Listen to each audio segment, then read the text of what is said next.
Olá, louvado seja nosso Senhor Jesus Cristo, para sempre seja louvado, glória ao Pai, ao Filho e ao Espírito Santo, como era no princípio, agora e sempre. Amém.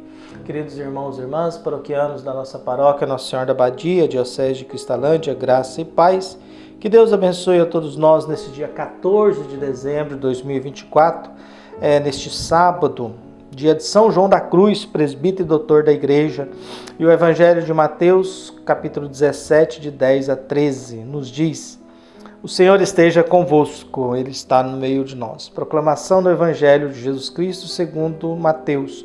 Glória a vós, Senhor. Ao descerem do monte, os discípulos perguntaram a Jesus: Por que os mestres da lei dizem que Elias deve vir primeiro? Jesus respondeu: Elias vem e colocará tudo em ordem. Ora, eu vos digo, Elias já veio, mas eles não o reconheceram. Ao contrário, fizeram com ele tudo o que quiseram. Assim também o Filho do Homem será maltratado por eles. Então os discípulos compreenderam que Jesus lhe falava de João Batista. Palavra da salvação. Glória a vós, Senhor. A gente tem que entender, na época de Jesus, havia uma expectativa da vinda do Messias, do filho de Davi. Havia uma esperança disso, então, e que Elias viria. Eles pensavam que era Elias, um dos profetas que ressuscitasse. E aí vem esse discurso de Jesus. Não, Elias já veio, mas as pessoas não compreenderam, não o acolheram, não o reconheceram. Talvez isso é um grande... Nós lembramos de ontem que Jesus criticava uma geração insensível. Tocamos flauta e vocês não dançaram, lamentações e vocês não choraram. Vem João Batista, que é assim, um homem rígido, austero, vocês falam que estão com demônio. Vem o Filho do Homem, que come e bebe, vocês falam que é um comilão, beberrão, com pecadores e publicanos, que é um pecador desonesto.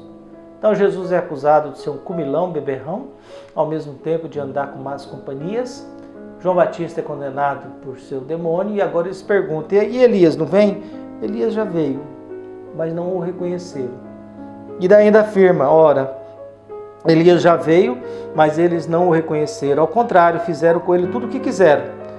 Assim também o Filho do Homem será maltratado por eles. A ganância humana e a vontade de poder, ela faz com que isso aconteça, que a gente maltrate os enviados por Deus, que a gente maltrate aqueles que Deus nos manda para a nossa salvação. Por isso os profetas são eliminados.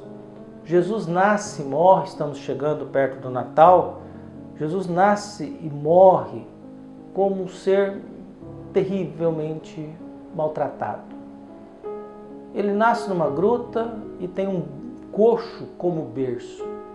Seria o mesmo que dizer que Jesus nasce num curral, onde se trata os animais. Morre como subversivo, pena de morte para os piores condenados daquela época. Inclusive o cidadão romano não podia ser crucificado. Era condenação de morte para os subversivos. Jesus nasce como ninguém, num lugar abandonado, numa estrebaria, num coxo, num curral, e tem um bercinho como coxo, e tem a presença de animais. Nasceu num curral e morre crucificado, como sendo um bandido. O nascimento e a morte de Jesus, o Natal está chegando aí, é sempre muito doído. Mesmo assim, Deus resolve nos visitar nessa situação, nesse contexto. Não tem problema em nascer numa gruta abandonada e ter um coxinho de colocar comida para os animais como seu berço. Morre numa cruz, nasce como criança para que a gente não tenha medo de Deus. E como criança que a gente possa amá-lo, na condição mais frágil humana. Morre na cruz, preocupado com a sua mãe, tentando perdoar as pessoas. Pai, perdoa-lhes, eles não sabem o que fazem. Então a gente vive nesse drama de hoje, de saber e tentar reconhecer aqueles que Deus envia para nos converter, para nos ajudar. Mas quando a gente fica possuídos pela vaidade, pela ganância, pelo poder, pelo dinheiro, pela riqueza, a gente perde a dimensão de reconhecer aqueles que Deus nos envia. A gente perde a capacidade de reconhecer aqueles que Deus nos manda. Elias veio na figura de João Batista. João Batista é o novo Elias para colocar tudo em ordem, mas não é reconhecido. Jesus vem como Filho de Deus e será maltratado. E aí que os discípulos reconhecem, ele está falando de João Batista. Ele está falando de João Batista. João Batista está sendo lembrado. E cabe a cada um de nós, no exercício da nossa fé, na busca nossa de pedir a Deus perdão dos nossos pecados, nessa busca de compreender a presença de Deus no nosso meio, a gente procurar compreender que Deus nos manda sempre gente.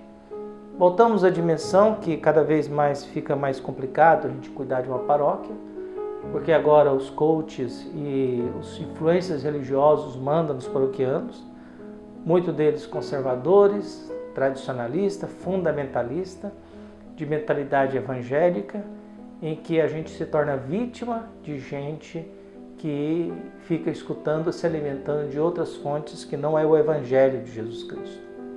Por isso que no mundo religioso hoje se fala muito pouco de Jesus, se fala muito pouco do reino de Deus, se fala muito pouco da misericórdia, mas se fala muito da lei, da norma, das regras. E a gente não tem problema nenhum de humilhar o outro, de desfazer do outro, e de compreender que não é bem assim que Deus espera de cada um de nós. Que todo discípulo de Jesus, todo ser humano que segue Jesus, vai vivendo segundo a misericórdia, vai tentando acolher cada ser humano, que às vezes é humilde, simples e não teve oportunidade da vida. Mas também é muito duro e muito crítico com a hipocrisia humana, com a falsidade humana, com as ideologias humanas. Ainda mais que a igreja e o mundo religioso resolveu servir ao poder. Virou fonte de renda, virou fonte de riqueza, virou fonte de enriquecimento, em que nós não nos preparamos mais para falar de Jesus Cristo, a gente se prepara mais para pedir dinheiro, exigir dízimo, exigir taxa, exigir tantas outras coisas, e nem sempre estamos disponíveis a servir, estamos disponíveis a pensar no bem do próximo. Por isso que Deus possa abençoar a todos nós, caminhando em direção a esse tempo do Natal, mergulhados nesse tempo do Advento, abrir o nosso coração, que Deus envia a gente sempre, e que a gente tenha a sabedoria de perceber aqueles que Deus envia, para que a gente possa se converter, abrir o nosso coração, fortalecer a nossa fé e aprender a rezar com mais profundidade, para poder olhar para o presépio e dizer a Deus, seja bem-vindo no nosso meio, e obrigado por continuar acreditando em nós. Um abraço, até mais.